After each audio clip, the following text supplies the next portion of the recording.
guys, magandang umaga. So ayan, today meron tayong kasi kakapintura pa lang. So niload siya natin ng JH-125 na hammer 12 inch para dito sa MCV na 12 inch for 12 inch yan. Kasi dalawa yan. Yung 15 inch kasi bonus pa dyan. Ito, pinturahan pa yan. So yan, bali sound check lang natin ng JH-125 dito.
Bali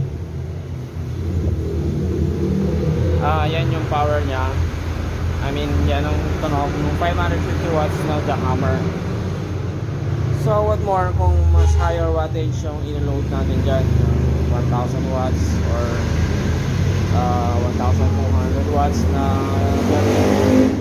12 inches din, diba? Anyways, so yun lang, share lang namin sa inyo yung tunog ng 12 inches yung jackhammer, 12 inch 550 watts pag nilagay sa MCV. Thank you guys.